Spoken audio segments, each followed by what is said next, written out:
नाज़रीन welcome back after the break. अब बात करते हैं पाकिस्तान के निजाम इंसाफ में मौजूद चंद बदनुमा दरारों की और खोखले गुड गवर्नेंस के हुकूमती दावों की। निजाम इंसाफ में मौजूद ये ऐसी दरारें हैं जिसकी भेंट कई मजलूम चढ़ चुके हैं। दबाकर करप्शन करो, हराम के पैसे से अयाशी करो, पकड़े जाओ तो घबराना कैसा भाई। मौजूद है ना नैब का काला कानून अल मारूफ प्ली बार्गेन। नैब के अपने दादो शुमार के मुताबिक साल 2015 में 596 शख्सियात ने प्ली बार्गेन की खास सहूलत हासिल की। वफाकी हुकूमत को इस कानून को तब्दील करने का ख्याल भी आया तो आज, यानी हुकूमत में आने के 3.5 साल के बाद, क्या इस दौरान होने वाली प्ली बार्गेन का बदला मोहतरम इसाक डार साहब अपने असासे बेचकर पूरा करना पसंद फरमाएंगे? ऐसा ही एक और बददुआ कानून है माफीनामे का। अपनी मर्दानगी दिखाओ और दकियानूसी इज्जत का पास रखना हो तो अपनी बहन, माँ, बेटी को गैरत के नाम पर कत्ल करो, फिर किसी कानूनी वारिस से माफी लिखवाओ और बाकी सारी उम्र सीना तान कर मोहल्ले में चक्कर लगाते फिरो। ऐसे ही अगर अपनी दौलत और ताकत के गरूर का डंका बजवाना हो या फिर कभी किसी राह चलते मस्कीन, मजदूर, गरीब पर अपनी धौंस जाहिर करनी हो तो उसे खड़े पाओ गोलियों से छलनी कर दो, उसके चेहरे पर तेजाब फेंक दो और उसकी इज्जत तार तार कर दो। उस पर तशद्दुद करो कि वो अपाहिज हो जाए। पहले तो घर में कम उम्र मुलाजिम रखो, फिर उससे जानवरों की तरह काम कराओ और जब दिल करे तो उतारो उस पर गुस्सा, उसका चेहरा बिगाड़ दो, उसकी हालत गैर कर दो। घबराना कैसा, कहां की फिक्र। पुलिस केस बन भी गया तो मजबूर बच्चे के लाचार वालिदैन से माफीनामा लिखवा लेना, फिर भी बात न बनी और केस अदालत में लग भी गया तो परेशानी नहीं। अरे मुतल्लिका थानेदार तो अपना यार है ना, तशद्दुदज़दा बच्ची ही गायब करवा लेना। पाकिस्तान है, सब चलता है। जी हां, तशद्दुद का निशाना बनने वाली तैयबा गायब करवा दी गई। इंसाफ के हसूल की रही सही उम्मीद को भी ताकतवर तबके ने तैयबा की वल्दियत के दावेदार खड़े करवा कर तोड़ना शुरू कर दिया है। मुंसिफ आला के रिमार्क्स बहरहाल काले बादलों में रोशनी की किरण बनकर सामने आए हैं। चीफ जस्टिस साकिब निसार ने तैयबा तशद्दुद केस की समाअत करते हुए कहा है कि तैयबा के वालिदैन हम हैं, इंसाफ होगा। काश तैयबा और उस जैसी दीगर बेसहारा मस्कीनों का वारिस हमारा कानून बन जाए।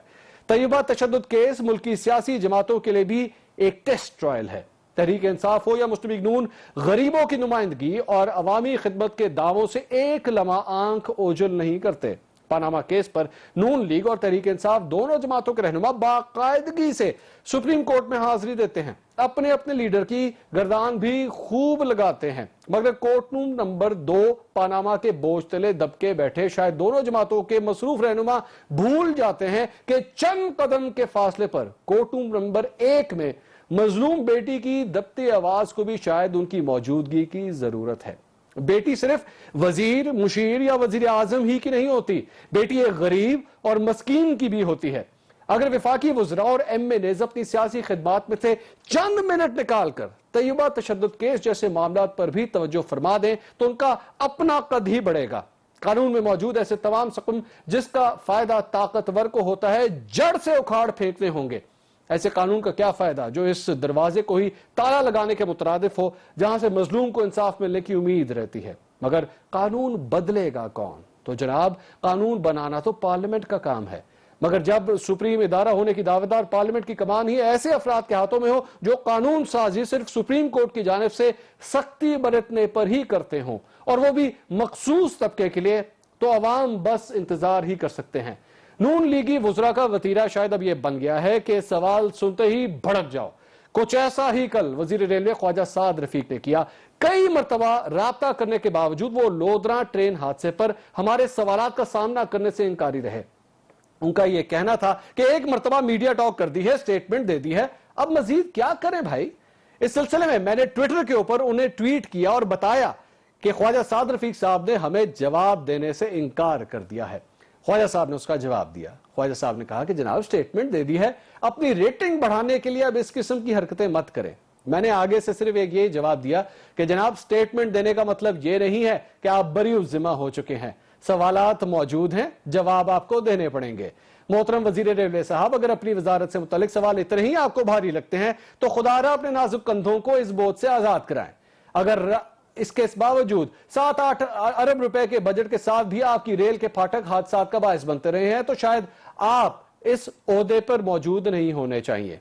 लोधरा ट्रेन हादसे में 7 मासूम बच्चों समेत 8 अफराद की मौत पर आपने जिस फुर्ती से तहकीकात का हुक्म दे दिया, क्या बताना पसंद फरमाएंगे कि आपके दौर में 300 ट्रेन हादसात में से कितनों की तहकीकात अंजाम तक पहुंची है? और फिर एक रेलवे का ही हाल नहीं है, हर सरकारी महकमे का हाल ऐसा ही है।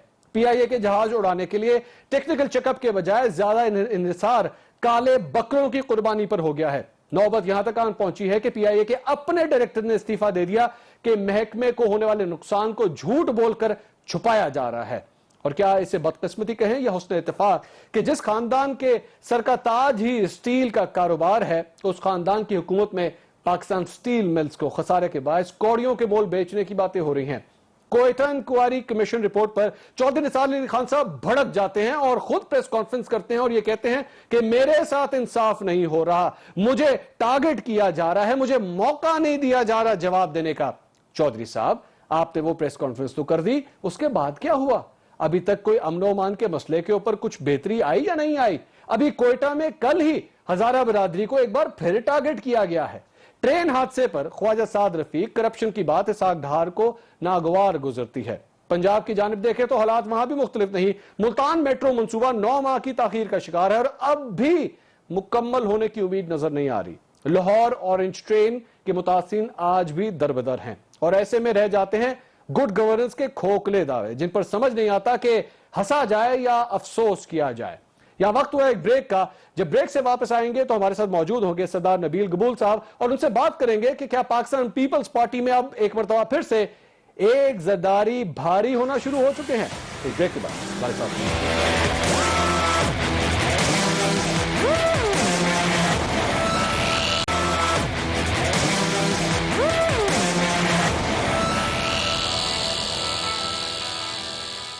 नाज़रीन, वेलकम बैक आफ्टर ब्रेक। सरदार नबील कबूल साहब इस वक्त हमारे साथ मौजूद है। कबूल साहब, अस्सलाम वालेकुम। वालेकुम सलाम, क्या हाल है जी? बहुत शुक्रिया कबूल साहब, थैंक यू वेरी मच, आपने हमें ज्वाइन किया। कबूल साहब, गुफ्तगू के सिलसिले को आगे बढ़ाने से पहले एक वीडियो सामने आई थी नईमुल हक साहब की, जो पाकिस्तान तहरीक इंसाफ के तर्जुमान है। जरा पहले वो वीडियो देखते हैं, उसके बाद डिस्कशन को जरा आगे बढ़ाते हैं। आमिर लियाकत को लाना चाहिए पार्टी में, नहीं कैसा आदमी सर, वही पास के फिर क्लिप चलते रहेंगे, है ना? हाँ, वही चलता है। कुछ लोग कराची में मैंने वो एक तो वो आना चाह रहा है ना, वो और वो क्या नाम यार, गबोल, नबील कबूल ठीक है, नबील कबूल ठीक है। तो मैंने कराची वालों से पूछा कि यार ये सर ये माइक यार क्या करते यार। तो नाज़रीन, गुफ्तगू आपने गलती से सुनी या जो भी तरीकाकार था, लेकिन उनका ये कहना, नबील कबूल साहब जो हैं वो पीटीआई में आना चाह रहे हैं। तो कबूल साहब ये अच्छा, वैसे इसमें जरूरी है कहना कि डॉक्टर आमिर लियाकत साहब कह चुके हैं कि मैं कतई तौर पे पीटीआई में जाने में इंटरेस्टेड नहीं हूं। कबूल साहब, ये जो कुछ भी हो रहा है, ये आजकल आपकी टेस्टिंग हो रही है पीटीआई के अंदर, आपका नाम जो है वो जेरे गर्दिश है, उस हवाले से गुफ्तो शुनीद हो रही है कि आपको पीटीआई में लेना है या नहीं लेना?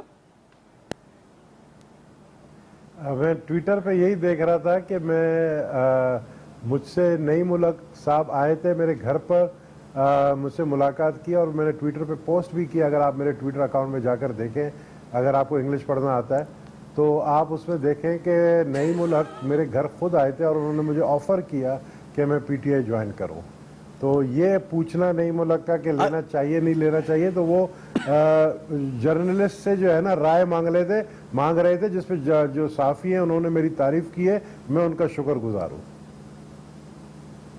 या कबूल साहब, लेकिन ये भी तो होता है ना कि अक्सर जो सियासतदान होते हैं जिन्होंने ज्वाइन करना होता है, वो ये कह भी देते हैं यार हमें आके जरा घर पे आके इनवाइट कर लेना, एक दफा हमसे आके मिल लेना।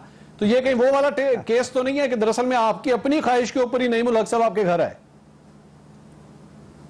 नहीं यार, वो हमारे दोस्त है और हम कोई किसी के घर आता है तो उसको वेलकम करना चाहिए। और नईमुल हक से पहले पीटीआई के मरकजी लीडर्स से मेरी बातचीत चल रही है और अभी भी चल रही है, और अभी तक मैंने ना नहीं किया है, क्योंकि ना करते हाँ नहीं हो जाए, इसलिए मैं ना किसी को नहीं कर रहा हूँ अभी तक। नहीं, ये गुफ्तगू शुनी चल किस बात के ऊपर रही है? खान साहब, अगर आपके लीडर हैं, आपको पसंद है, आप पीटीआई में जाना चाहते हैं, बात खत्म हो गई, या आपने कोई डिमांड की हुई है या उनकी जानिब से आपकी डिमांड पूरी नहीं हो रही, मामला फंसा किधर हुआ है? बिल्कुल आप सही कह रहे हैं, मामला कहीं ना कहीं फंसा हुआ है। असल में मेरे ख्याल में मामला जल्दी हल हो जाएगा। हम कुछ बातें हैं जिस पे मुझे एतराज़ात हैं, कुछ बातें हैं जो वो नहीं मान रहे हैं, कुछ बातें मैं नहीं मान रहा हूँ। तो आपको पता है ना कि ये मेरे लिए तो ऐसा ही है कि जैसे एक नए रिश्ते में आप जा रहे हैं, तो उसके लिए जो है बड़ा सोच समझ कर मुझे रिश्ता जो है ना वो कबूल करना पड़ेगा। कबूल साहब, कोई नया रिश्ता तो नहीं है, आपका तीसरा रिश्ता होने वाला है। पीपल्स पार्टी एमक्यूएम अब ये तीसरा रिश्ता आप करने लगे। खैर, मैं वो आपका राइट है, आप जहां मर्जी जाएं, लेकिन ये दो तलाक़ें अगर हो, बोलिए मैं सुन रहा हूं, बोलिए। सोच समझ के करना चाहिए ना। हाँ, वो आपका राइट है, ठीक है। वैसे जिसकी दो हो जाए ना वो फिर आगे भी वैसे निपती नहीं है ज्यादा, चले आपकी मर्जी है। लेकिन ये बताएंगे, ये आपने कहा कि मामला कहीं ना कहीं फंसा हुआ है, कुछ एतराजात हैं, ये किसी मामले के ऊपर एतराजात हैं या शख्सियात के ऊपर कहीं एतराजात हैं पीटीआई के, जो चंद अफराद जो कराची को संभाले हुए हैं उनके ऊपर तो आपको एतराजात नहीं है? नहीं, मुझे बिल्कुल कुछ एतराज़ात उन पर भी हैं, क्योंकि कराची के अंदर जो पीटीआई के लोग हैं उससे खुद मैं समझता हूँ पार्टी की लीडरशिप भी समझती है कि पीटीआई 2013 में कहाँ खड़ी थी और आज कहाँ खड़ी है। और मैं समझता हूँ कि जो कराची के पीटीआई के लीडर्स हैं वो इस बात को नहीं समझते हैं और वो खान साहब को सही मशवरा नहीं देते हैं। मेरा उसूल है, जब भी मैं किसी चैलेंज को एक्सेप्ट करता हूँ तो फिर मैं अपने तरीके से उस चैलेंज को एक्सेप्ट करता हूँ। अगर मैं पीटीआई में आऊँगा तो मैं एक एसेट बनकर आऊँगा, मैं लायबिलिटी बन के नहीं आऊँगा। मैं पीटीआई को फायदा देने के लिए आऊँगा कराची में, सिंध के अंदर। मैं अच्छा चले, आपने कहा आप फायदा देने के लिए आएंगे। आप पीटीआई को कराची में क्या फायदा दे सकते हैं? आप ज्यादा से ज्यादा लियारी में फायदा दे देंगे। लियारी से बाहर तो आपकी कोई सल्तनत नहीं है, वहां से तो आप पहले भी जो आपने इलेक्शन लड़ा था वो तो एमक्यूएम की बेस के ऊपर लड़ा था। लियारी के बाहर तो आप कुछ भी नहीं कर सकते कराची। आपकी सोच है ना, ये तो आपकी सोच है। लियारी से बाहर मैं तो कहूंगा कि काश आप इंग्लिश पढ़ सकते हैं तो आप ट्विटर पे जरूर जाते और देखते कि मैंने इस पिछले 1 महीने के अंदर कितने जलसे किए हैं। वो आप प्लीज देखकर आप चला भी दें, क्योंकि आप लोगों को बदगुमान करते हैं। इसलिए बेहतर ये है कि उनको प्रूफ के साथ दिखा दें। आप कहते हैं ना कि मेरा लियारी के अलावा और बाहर कहीं नहीं है, तो मैं माशाल्लाह पूरे सिंध के अंदर मैं बड़ी बात से तौबा, मैं अल्लाह से के सामने हमेशा तौबा करता हूं। लेकिन अगर मैं पीटीआई में आ गया तो मैं सिंध में पीटीआई को बड़ी सीटें निकाल के दे सकता हूं। वो आप बेसिकली पाकिस्तान तहरीक-ए-इंसाफ सिंध के क्या सदर बनना चाहते हैं, सेक्रेटरी बनना चाहते हैं, कौन सा ओहदा चाहिए आपको?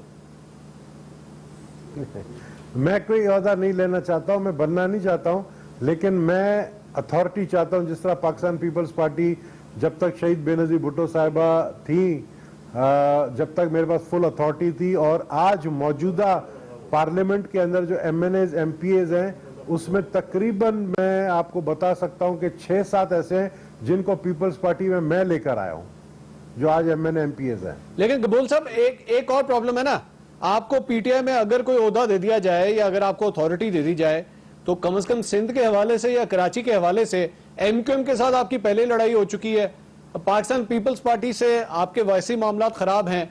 तो अगर कल को कोई इत्तेहाद करना हुआ तो नबील कबूल साहब तो इत्तेहाद कराने के लिए एक बहुत बड़ी प्रॉब्लम होंगे। ये तो किसी भी जमात के साथ पीटीआई का इत्तेहाद तक नहीं होने देंगे। एमक्यूएम अल्ताफ हुसैन से मेरे इख्तिलाफात हैं, एमक्यूएम फारूक सत्तार से मेरे कोई इख्तिलाफात नहीं है।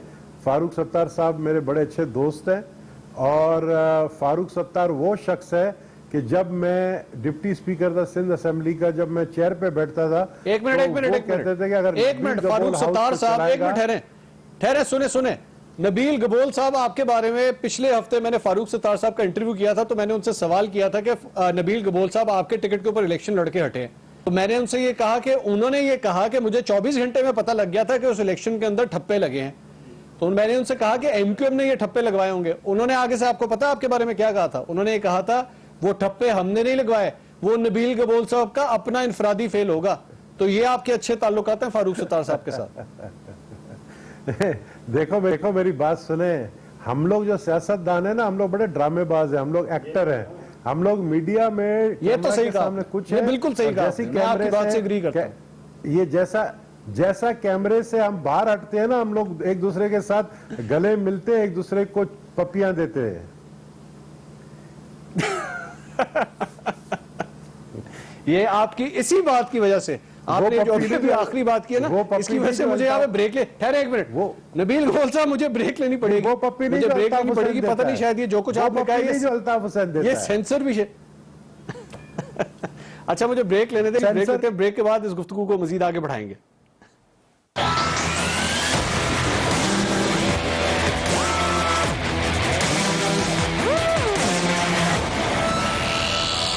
सवाल आपकी दो साबका जो सियासी जमातें थी, एमक्यूएम और पाकिस्तान पीपल्स पार्टी, उनके हवाले से वसीम अख्तर साहब का नाम 4th शेड्यूल में डालने की बातें हो रही हैं। वसीम अख्तर साहब ये कहते हैं ना मेरे पास फंड्स हैं, कराची के हवाले से एपेक्स कमेटी का इजलास होता है, कराची के मेयर को नहीं बुलाया जाता, वो ही इस मामलात के अंदर कहीं पे नजर नहीं आ रहा, मामलात हल नहीं होते नजर आ रहे हैं एमक्यूएम पाकिस्तान के दरमियान और एस्टैब्लिशमेंट के दरमियान। देखिए, एमक्यूएम पाकिस्तान ने एक जलसा किया, आपको पता, नेशनल पार्क में। आस्ते आस्ते वो सर उठा रही है और जब तक पूरी तरह खड़ी नहीं होगी, जब तक मैं समझता हूँ उनके मामलात हल जो है नहीं होंगे। लेकिन 2018 की रिजल्ट मैं आपको अभी से ही बता सकता हूँ, अगर आप इंटरेस्टेड हो पूछने में। अच्छा, तो 2018 में बताइए, बताइए। जो है फारूक सत्तार की जो एमक्यूएम है पाकिस्तान, वो तकरीबन 7 सीटें ले जाएगी और मुस्तफ़ा कमाल की जो है मैं ये कौमी असेंबली की सीटें बता रहा हूँ, ये तकरीबन कोई 2 से 3 सीटें ले जाएंगी और इसी तरीके से 2 से 3 सीटें पाकिस्तान पीपल्स पार्टी लेकर जाएगी और बाकी सीटें जो है वो पीटीआई लेकर जाएगी। तो इसी तरीके से 20 कौमी तो बाकी रह कितनी गई कबूल साहब? नहीं होगी, आप हिसाब लगा लें, बाकी मोनोपोली किसी एक की नहीं रहेगी जैसे पहले अल्ताफ हुसैन की थी।